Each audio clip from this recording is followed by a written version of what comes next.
Igitondo ciza kuri mwese mwakoze subscribe kuri Kangana TV, mukomeze mugire ibihe vyiza, umwami Yesu akomeze abane namwe aho muherereye hose hatandukanye, dukomeza duha n'abandi mpore bagiye babura ababo.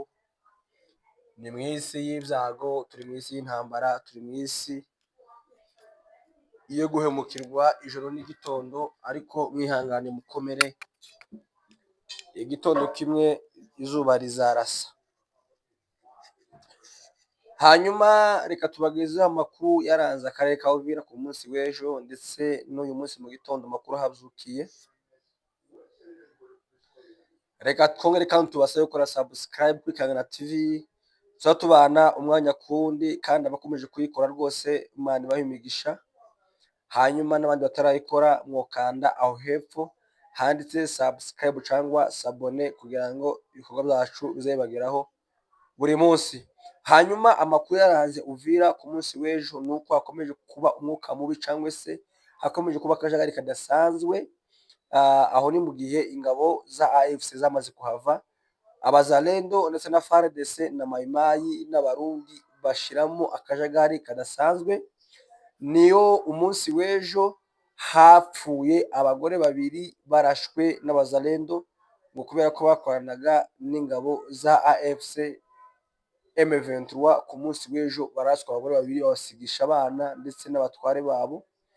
Iyo ni inkuru y'akababaro ibabaje yabaye ku munsi w'ejo mu karere cyangwa se mu gace ka Sud Kivu muri teritware ya Uvira.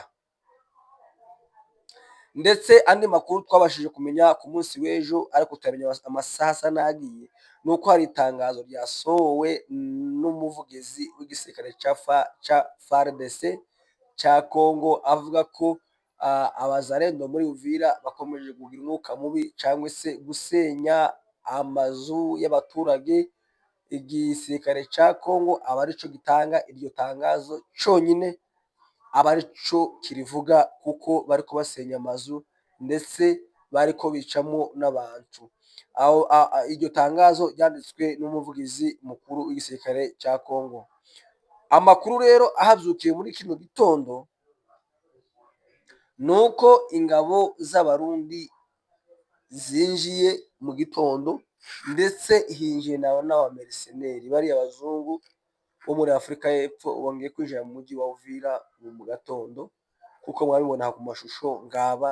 Aba ni abantu binjiye mu gitondo bavuye mu gihugu c'u Burundi, niho banyuze. Iki gitondo abazungu bari abamerceneri bo muri Afurika y'Epfo binjiye mu gitondo, binjira muri Congo. N'ubundi ni ya ntambara perezida wa Congo akihategura kugira ngo akomerane n'ibindi bihugu bize bisembe abo bashize ku rutonde. Yes, ayo niyo makuru yavyukiyeho mu gitondo ca none itariki 20 z'ukwezi kwa mbere 2026 n'amasaha ya 6 mu gitondo, ndetse hafi saa moya nibwo zinjiye muri Uvira. Hanyuma tubibutsa ko n'ubundi intare cyangwa se AFC ntabwo zisinziriye mu z'ukuri, n'ubundi ko zirapanga, zifite urutonde z'uburyo zokongera kandi kwisubiza Uvira mu minsi iri imbere mikeya cyane, ko barapanga uburyo kandi bukongera kwirukana umwanzi akava muri Uvira mu gihe bari bamaze kuyitanga biciye mu nzira y'amasezerano.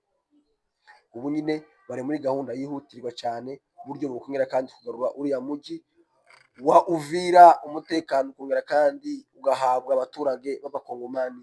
Nguko uko habise mu karere ka Congo, nuko niko byifashe kuri none. Murakoze.